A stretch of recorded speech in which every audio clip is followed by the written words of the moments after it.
नमस्कार, जय हिंद साथियों। स्वागत है आप सभी का आपके अपने यूट्यूब चैनल अमन स्टडी पॉइंट में। साथियों, केवीएस पीआरटी एग्ज़ाम के मॉडल पेपर के साथ हाजिर हैं और इसमें शिक्षा शास्त्र के महत्वपूर्ण 60 प्रश्नों को देखेंगे। तो बने रहिएगा वीडियो में, बिल्कुल फास्ट और काफ़ी तेज़ी से हम इस वीडियो को देखेंगे और पूरा एक एक प्रश्नों को जो है एक्सप्लेन करके समझते चलेंगे। तो चलिए शुरू करते हैं वीडियो को, और वीडियो को आप सभी अपने सभी ग्रुपों में और दोस्तों के पास शेयर कर दीजिएगा। पहला प्रश्न है, आपके स्क्रीन पर निम्नलिखित में से कौन सा कथन वृद्धि की विशेषता का प्रतिनिधित्व नहीं करता है? वृद्धि यह एक मात्रात्मक पहलू है, यह मापने योग्य नहीं है, यह जीवन पर्यंत नहीं है, या फिर यह केवल शारीरिक विकास को दर्शाता है। तो अगर बात करें इस प्रश्न के राइट आंसर की, तो आंसर जाएगा ऑप्शन बी के साथ। प्रश्न में पूछा गया है कौन सा कथन जो वृद्धि की विशेषता का प्रतिनिधित्व नहीं करता है। तो वृद्धि एक मात्रात्मक पहलू है और यह जो है मापी जा सकती है। तो इसकी यह विशेषता है कि यह मापी जा सकती है और यह जो है जीवन पर्यंत नहीं है, यह एक निश्चित आयु तक ही बढ़ती है, उसके बाद रुक जाती है। इसलिए इस प्रश्न का राइट आंसर जाएगा ऑप्शन बी के साथ। अगला प्रश्न देखेंगे, मानव विकास रिक्त स्थान है, मात्रात्मक, गुणात्मक, कुछ सीमा तक, अमापनीय, या फिर ए और बी दोनों। तो जो मानव विकास है यह मात्रात्मक और गुणात्मक दोनों है राइट आंसर, इसलिए यहाँ पर ऑप्शन डी के साथ चला जाएगा। अगला प्रश्न देखेंगे, निम्नलिखित में से रिक्त स्थान के अतिरिक्त सभी वातावरणीय कारक विकास को आकार देते हैं? पौष्टिकता की गुणवत्ता, संस्कृति, शिक्षा की गुणवत्ता, या फिर शारीरिक गठन। तो यानी शारीरिक गठन के अंतर्गत जो है यहाँ पर जो हमारा राइट आंसर जाएगा ऑप्शन डी के साथ। शारीरिक गठन के अतिरिक्त सभी जो वातावरणीय कारक हैं, जैसे पौष्टिकता की गुणवत्ता, संस्कृति और शिक्षा की गुणवत्ता, ये जो है बालक के विकास को प्रभावित करते हैं। और जो शारीरिक गठन है यह जो है विकास को क्या देते हैं? आकार देते हैं, जैसे कि हमने वृद्धि पढ़ा। अगला प्रश्न है, स्टेनले के अनुसार अधिक तनाव और तूफान की अवस्था है? प्रौढ़ावस्था, बाल्यावस्था, किशोरावस्था, या फिर शैशवावस्था। तो किशोरावस्था को स्टेनले ने तनाव तूफान की अवस्था कहा है, राइट आंसर यहाँ पर ऑप्शन सी के साथ जाएगा। अगला प्रश्न देखेंगे, मनोविज्ञान के अनुसार बाल विकास की कौन सी अवस्था सबसे जटिल व कठिन है? तो यहाँ पर राइट आंसर जाएगा ऑप्शन बी, यानी किशोरावस्था जो है सबसे जटिल और कठिन अवस्था है। अगला प्रश्न है, एक व्यक्ति के रिक्त स्थान के दौरान पुरुष का स्त्रीण सामाजिक भूमिका प्राप्त करता है? बचपन, चाइल्डहुड, किशोरावस्था, पश्च बचपन, या फिर शैशव। तो एक जो व्यक्ति है वह जो है किशोरावस्था के दौरान पुरुष या स्त्रीण सामाजिक भूमिका प्राप्त करता है, राइट आंसर जाएगा ऑप्शन बी के साथ। अगला प्रश्न देखेंगे,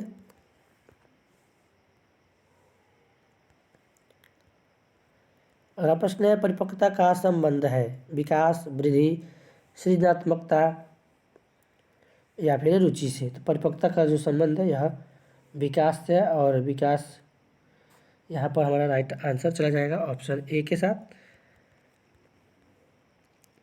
बाल विकास में प्रक्रिया पर बल है, वातावरण और अनुभव की भूमिका पर बल है, गर्भावस्था से किशोरावस्था तक का अध्ययन होता है, या फिर उपरोक्त सभी? तो बात करें इस प्रश्न की, तो बाल विकास में जो है गर्भावस्था से किशोरावस्था तक का अध्ययन किया जाता है, राइट आंसर यहाँ पर जाएगा ऑप्शन सी के साथ। अगला प्रश्न देखेंगे, एक बालक पहले पूरे हाथ को, फिर उंगलियों को तथा फिर हाथ और उंगलियों को एक साथ चलाना सीखता है। यह उदाहरण वृद्धि और विकास के किस सिद्धांत को?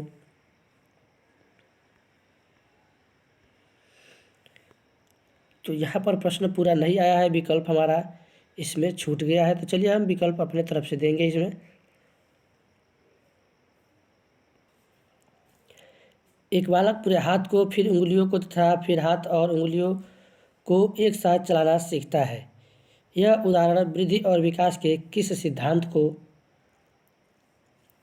दर्शाता है? तो इस प्रश्न का जो बीच का हमारा एक प्रश्न भी इसमें से छूट गया है।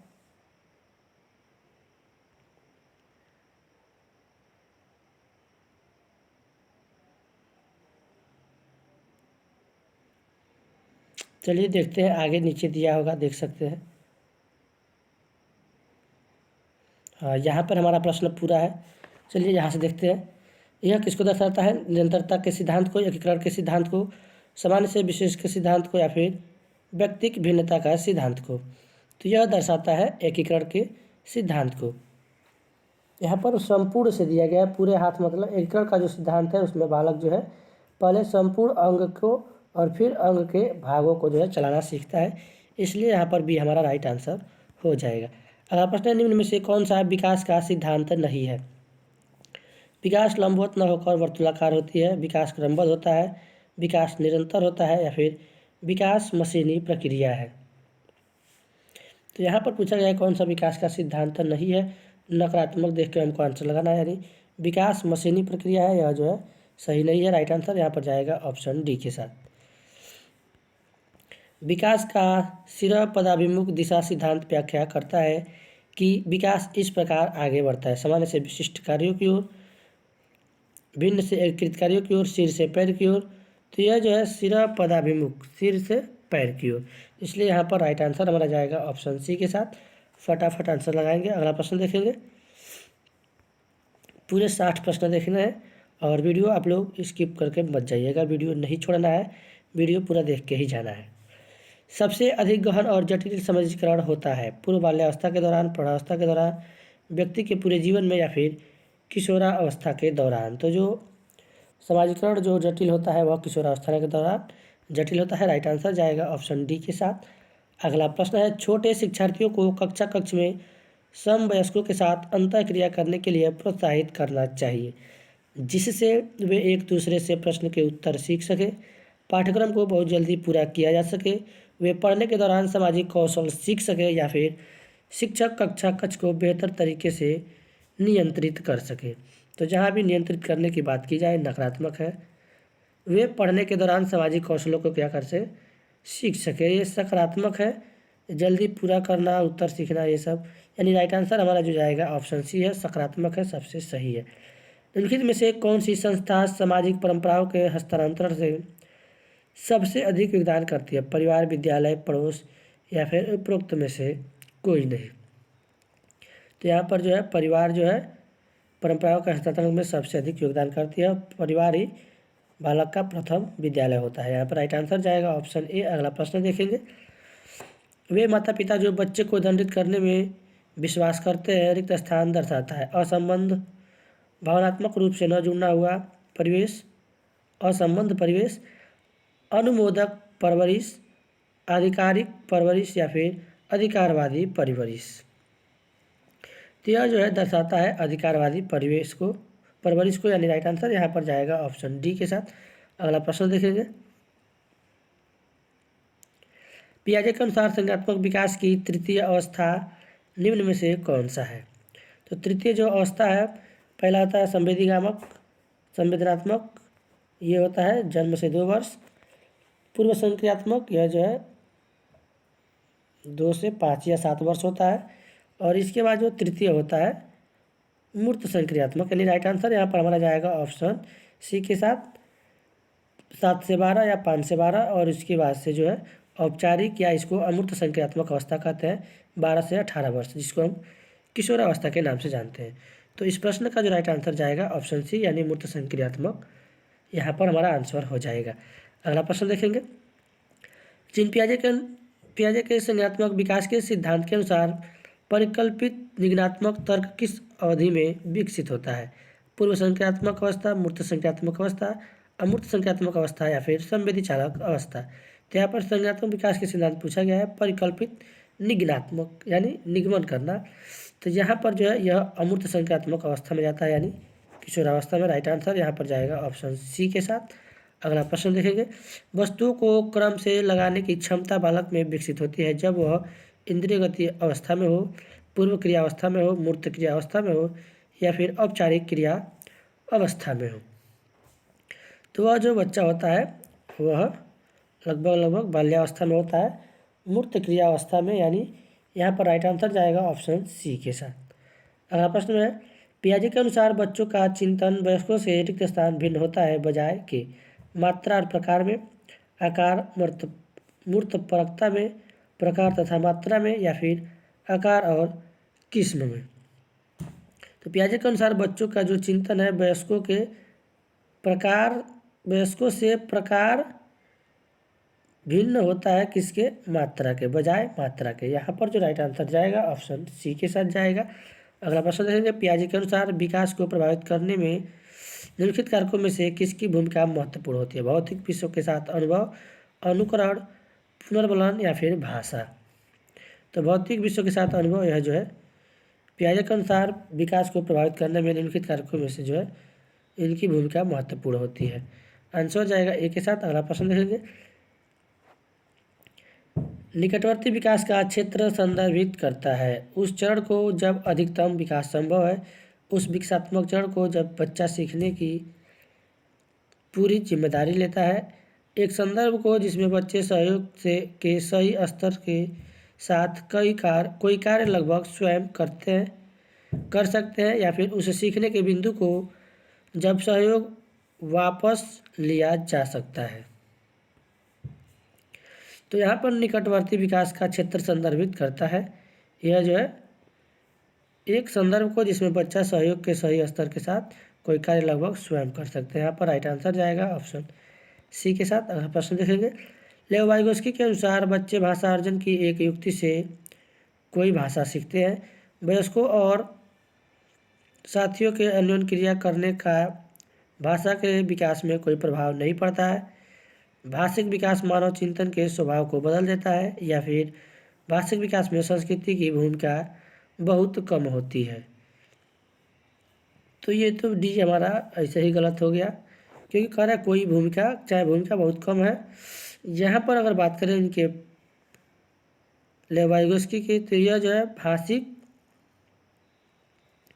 विकास मानव चिंतन के स्वभाव को क्या करता है? बदल देता है। वाइगोस्की के अनुसार यहाँ पर ऑप्शन सी सही हो जाएगा। अगला प्रश्न देखेंगे, मूल्यांकन का उद्देश्य है बालकों को धीमी गति से सीखने वाले एवं प्रतिभाशाली बालकों के रूप में लेबल करना, जिन बालकों को उपचारात्मक शिक्षा की आवश्यकता है उनकी पहचान करना, अधिगम की कठिनाइयों और समस्या वाले क्षेत्र का पता लगाना, या फिर उत्पादक जीवन जीने के लिए शिक्षा किस सीमा तक तैयार कर पाई है का पृष्ठि पोषण प्रदान करना। तो यहाँ पर जो इस प्रश्न का राइट आंसर जाएगा सबसे बड़ा सकारात्मक ऑप्शन डी के साथ। अगला प्रश्न देखेंगे,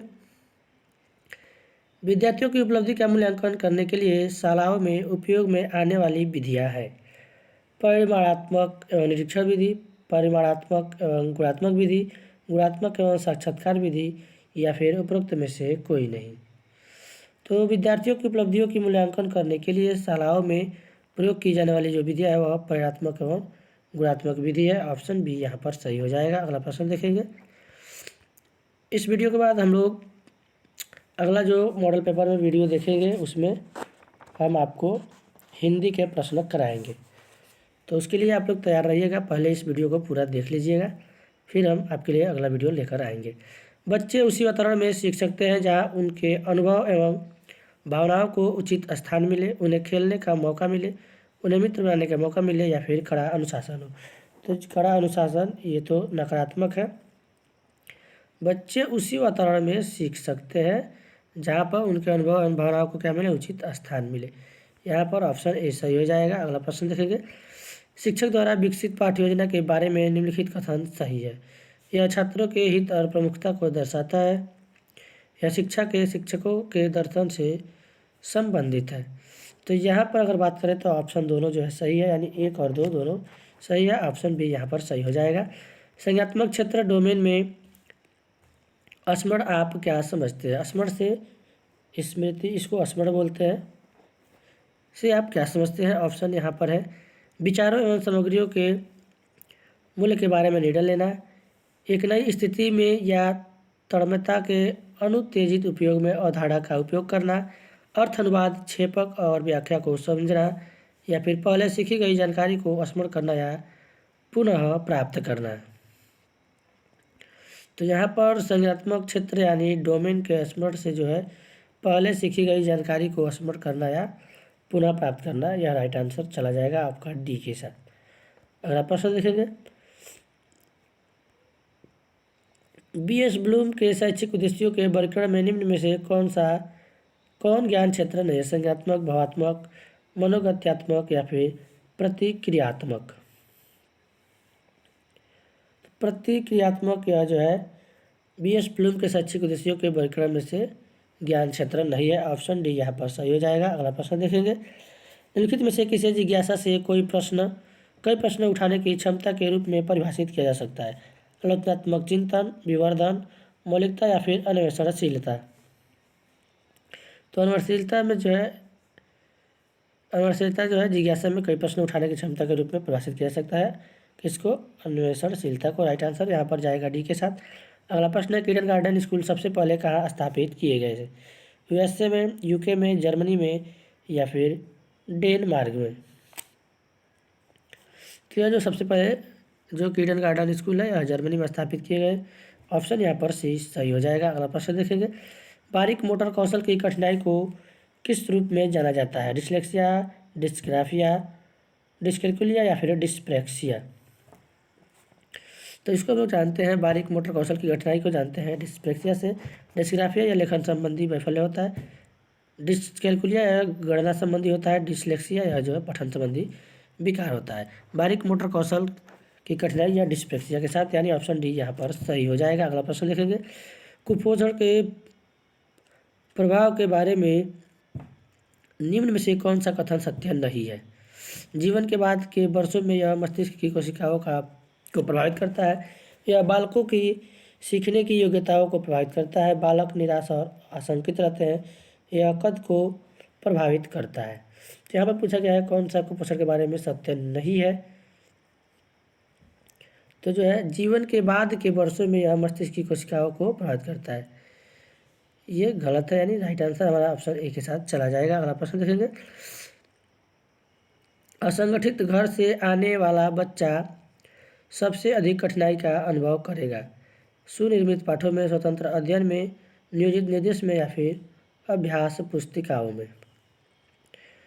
तो जो असंगठित घर से आने वाला जो बच्चा है वह सबसे अधिक कठिनाई अनुभव करेगा स्वतंत्र अध्ययन में। ऑप्शन बी यहाँ पर सही चला जाएगा।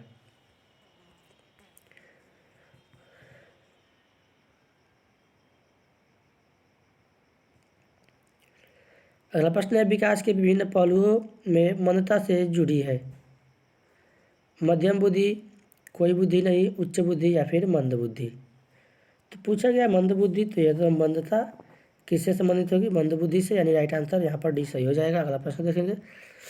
एक बच्चे को कॉपी में लिखने की विपरीत छवियाँ, दर्पण छवि आदि जैसी गलतियाँ मिलती है। इस प्रकार का बच्चा लक्षण प्रदर्शित कर रहा है। अधिगम में असुविधा, अधिगम में अशक्तता, अधिगम में कठिनाई या फिर अधिगम में समस्या। तो यहाँ पर एक बच्चे की कॉपी में लिखने की विपरीत छवियाँ, दर्पण छवि आदि जैसी गलतियाँ मिलती है। इस प्रकार का जो बच्चा है वह अधिगम में अशक्तता को लक्षण को प्रदर्शित कर रहा है। ऑप्शन बी यहाँ पर सही हो जाएगा। अगला प्रश्न देखेंगे। यदि एक बच्चा 16 को 61 लिखता है तथा बी को डी के मध्य अंतर नहीं कर पाता है तो यह है दृष्टि दोष, सीखने में अक्षम, मानसिक दोष या फिर मानसिक क्षय। तो यह जो है सीखने में अक्षम है। राइट आंसर यहाँ पर जो जाएगा ऑप्शन बी के साथ। अगला प्रश्न देखेंगे। गति कौशल के अधिगम निर्योग्यता रिक्त स्थान कहलाती है? डिस्पेक्सिया, डिस्प्रैक्सिया, डिस्कैल्कुलिया या फिर डिसलेक्सिया। तो यह जो है डिस्प्रैक्सिया कहलाती है। गति कौशल में अधिगम निर्योग्यता डिस्प्रैक्सिया कहलाती है। आंसर यहाँ पर बी सही हो जाएगा। निम्नलिखित में से कौन सा व्यवहार बच्चे की अधिगम निर्योग्यता की पहचान करता है? मनोभाव का जल्दी जल्दी बदलना, अपमानजनक व्यवहार, शब्दों को सही तरह से न समझ पाना तथा शब्दों को सही तरह से न लिख पाना या फिर ए और बी दोनों। तो यहाँ पर जो है शब्दों को सही तरह से न समझ पाना तथा शब्दों को सही तरह से न लिख पाना, यह जो है बच्चे की अधिगम निर्योग्यता की पहचान कराता है। यहाँ पर राइट आंसर जाएगा ऑप्शन सी के साथ। अगला प्रश्न देखेंगे। प्रतिभाशाली बालक तीव्र और आसानी से सीखते हैं। जो सुनते हैं या पढ़ते हैं बिना रटे कंठस्थ कर लेते हैं, वस्तु चिंतन करते हैं या फिर कम समय में ही अभिप्रेरण का अनुसरण करते हैं। तो यहाँ पर जो है तीव्र और आसानी से सीखते हैं प्रतिभाशाली बालक। ऑप्शन ए यहाँ पर सही हो जाएगा। अगला प्रश्न है। प्रतिभाशाली बच्चों का अपने क्षमता का एहसास होता है जब वे अन्य बच्चों के साथ सीखते हैं, जब वे अन्य बच्चों से अलग होकर सीखते हैं, अलग नहीं करना है, जब वे निजी कक्षा लेते हैं या फिर जब उनका लगातार परीक्षण होता है।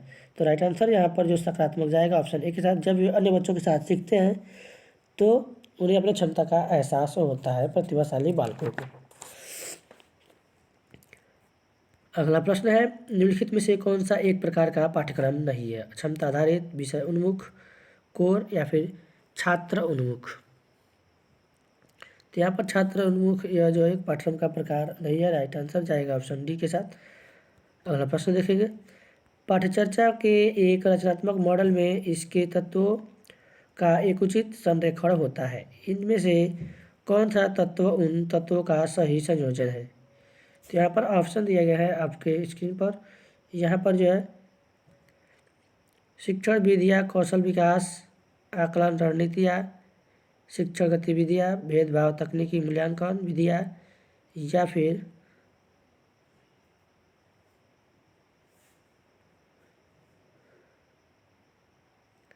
शिक्षण गतिविधियाँ, लक्षित परिणाम, आकलन विधियाँ या फिर शिक्षण सामग्री, शिक्षण रणनीतियाँ या शिक्षण पर्यावरण। तो इस प्रश्न का राइट आंसर जाएगा ऑप्शन डी के साथ। अगला प्रश्न देखेंगे,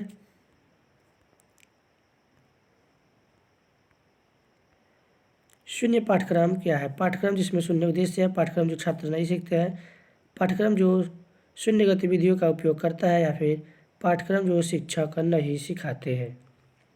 तो शून्य पाठ्यक्रम वह है जो जिसमें पाठ्यक्रम जो है शिक्षक नहीं सिखाते हैं। राइट आंसर यहाँ पर जाएगा ऑप्शन डी के साथ। अगला प्रश्न है, शून्य पाठ्यक्रम क्या है? तो इसमें जो है वह पाठ्यक्रम जो शिक्षक नहीं सिखाते हैं। ऑप्शन डी सही होगा।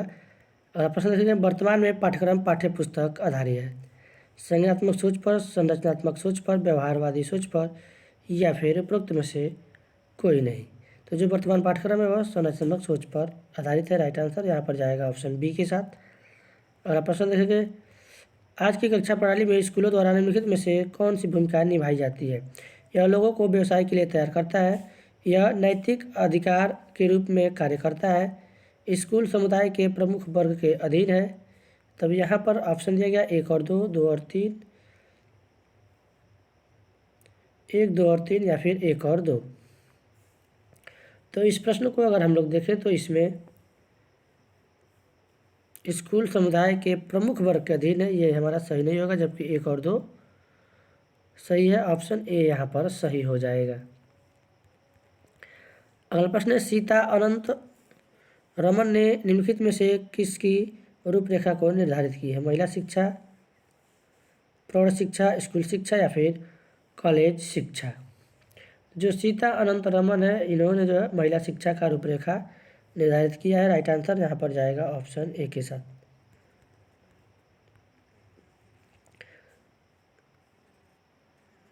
कंप्यूटर सहायक अधिगम का विचार अत्यधिक निर्भर करता है, कोठारी आयोग, विश्वनाथन आयोग, विश्वविद्यालय अनुदान आयोग या फिर ज्ञान कमीशन।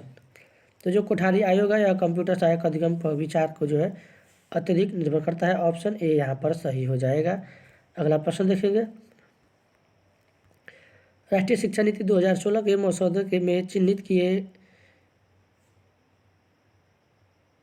अनुसार प्री के बच्चों में स्कूल जाने के लिए तैयार होने की दक्षता से संबंधित एक प्रमुख चिंता का रिक्त स्थान भावनात्मक क्षेत्र में तैयारी दक्षता, सौंदर्य क्षेत्र में तैयारी दक्षता, भौतिक क्षेत्र में तैयारी दक्षता या फिर संज्ञानात्मक क्षेत्र में तैयारी दक्षता। तो यहाँ पर जो है राइट आंसर जाएगा ऑप्शन डी के साथ। राष्ट्रीय शिक्षा नीति 2016 के मसौदे के में चिन्हित किए गए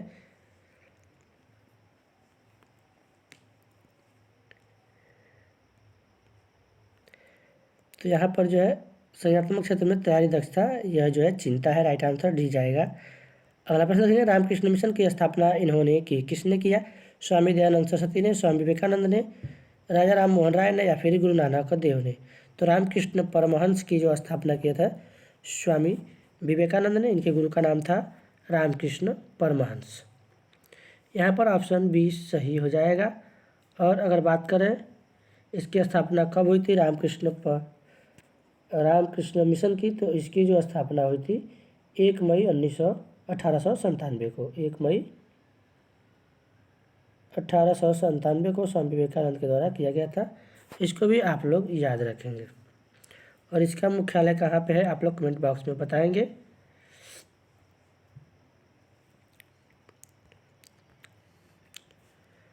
प्राचीन काल में औपचारिक शिक्षा का स्वरूप था धार्मिक संस्कार, युद्ध कौशलों का ज्ञान, मानवीय मूल्यों का संप्रेषण या फिर उपरोक्त सभी। तो प्राचीन काल में औपचारिक शिक्षा का स्वरूप था, धार्मिक संस्कार भी होते थे, युद्ध कौशलों का ज्ञान भी दिया जाता था और मानवीय मूल्यों का संप्रेषण भी, यानी राइट आंसर यहाँ पर डी सही हो जाएगा। अगला प्रश्न देखेंगे, निम्नलिखित में से कौन सा समुदाय को शामिल करने का एक तरीका हो सकता है? समुदाय के प्रतिनिधियों द्वारा उपस्थिति की निगरानी करना, समुदाय के समर्थन के साथ छात्रों को व्यावसायिक कौशल सिखाना। ऑप्शन यहाँ पर दिया गया है केवल 2, न तो 1 न तो 2, 1 और 2 दोनों या फिर केवल 1। तो यहाँ पर अगर बात करें तो दोनों ऑप्शन सही है, ऑप्शन सी यहाँ पर सही हो जाएगा, ऑप्शन सी सही हो जाएगा। अगला प्रश्न देखेंगे, निम्नलिखित में से कौन सा एसएमसी पीटीए के प्रमुख कार्यों में से एक है? समाज में माता पिता का पर्यवेक्षण और समर्थन, स्कूल विकास में कार्यान्वयन का पर्यवेक्षण और समर्थन, समुदाय में बच्चों का पर्यवेक्षण और समर्थन या फिर स्कूल में शिक्षकों का पर्यवेक्षण और समर्थन।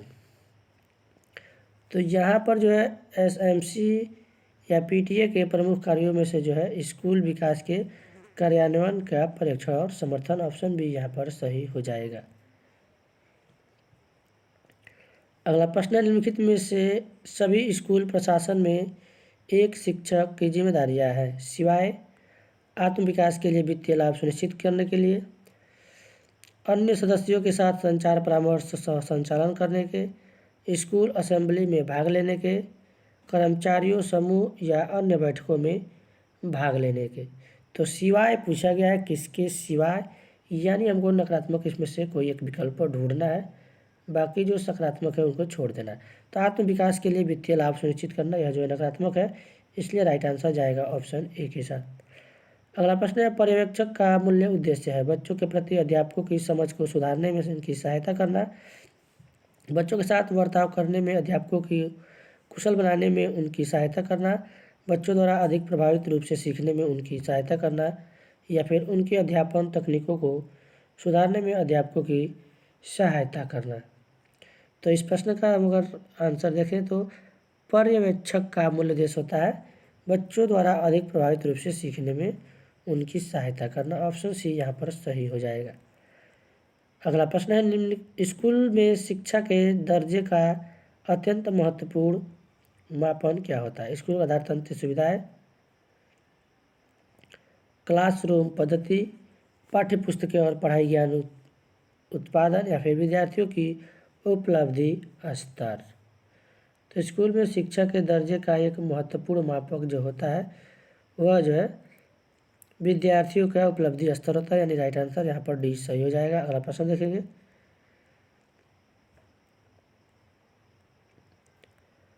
किसी परीक्षण की वैधता तथा विश्वसनीयता के संबंध में निम्नलिखित में से कौन सा कथन सर्वाधिक सही है? जब तक कोई परीक्षण वस्तुनिष्ठ नहीं होगा वह वैध नहीं हो सकता, यदि कोई परीक्षण वैध नहीं है तो वह विश्वसनीय भी नहीं होगा, कोई परीक्षण यदि मानकीकृत नहीं है तो वह विश्वसनीय भी नहीं होगा, या फिर जब कोई परीक्षण विश्वसनीय नहीं होगा वह वैध नहीं होगा। तो यहाँ पर इस प्रश्न का जो आंसर हो जाएगा हमारा ऑप्शन डी के साथ, यानी परीक्षण की वैधता तथा विश्वसनीयता के संबंध में जो सबसे ज़्यादा सही है ऑप्शन डी, जब तक कोई परीक्षण विश्वसनीय नहीं होगा वह वैध नहीं होगा। यानी कोई परीक्षण करने के बाद उसमें बार बार रिजल्ट समान आता है तो वह क्या होता है, विश्वसनीय हो जाता है और वह वैध भी हो जाता है। तो यहाँ पर ऑप्शन चलेंगे डी के साथ। अगला प्रश्न देखेंगे, विद्यार्थियों का उत्तर पुस्तिकाओं को जांचते समय अध्यापक को कठोर होना चाहिए, नरम होना चाहिए, वस्तुगत या यथागत तथ्य होना चाहिए, बीच का न अधिक कठोर न अधिक नरम होना चाहिए। तो इस प्रश्न का राइट आंसर जो जाएगा ऑप्शन सी, यानी वस्तुगत या यथातथ्य होना चाहिए। ऑप्शन सी यहाँ पर सही हो जाएगा। अगला प्रश्न है, आपकी कक्षा में आपने देखा कि उनके पिछले ज्ञान में अंतर होने के कारण कुछ विद्यार्थियों को एक विषय समझ में नहीं आ रहा है, आप क्या करेंगे? उनकी सहायता के लिए अतिरिक्त कक्षाओं का आयोजन किया जाएगा, उनके माता पिता को घर में सहायता करने के लिए कहा जाएगा, अपनी कक्षा चालू रखी जाएगी या फिर प्रिंसिपल की सहायता ली जाएगी। तो यहाँ पर जो है उनको जो है सहायता के लिए अतिरिक्त कक्षाओं का आयोजन किया जाएगा। ऑप्शन ए सही हो जाएगा, न कि प्रिंसिपल से और माता पिता से सहायता ली जाएगी। अगला प्रश्न देखेंगे, सतत और व्यापक मूल्यांकन के अंतर्गत निम्नलिखित किए जाने वाले सामाजिक व्यक्तिगत गुणों में निम्नलिखित में से क्या नहीं आता? स्वच्छता, सहयोग, चित्रकला या फिर अनुशासन। तो यहाँ पर जो चित्रकला है यह जो है सामाजिक व्यक्तिगत गुणों में यह नहीं आता है। ऑप्शन बी सही हो जाएगा। और आखिरी प्रश्न है इस वीडियो का, पिंटरर पटरसन पैमाना रिक्त स्थान है, शाब्दिक परीक्षण, गैर शाब्दिक परीक्षण, निष्पादन परीक्षण या फिर संस्कृति विशिष्ट परीक्षण। तो यहाँ पर पिटनर पटरसन जो पैमाना है यह एक निष्पादन परीक्षण है। राइट आंसर यहाँ पर जाएगा ऑप्शन सी के साथ।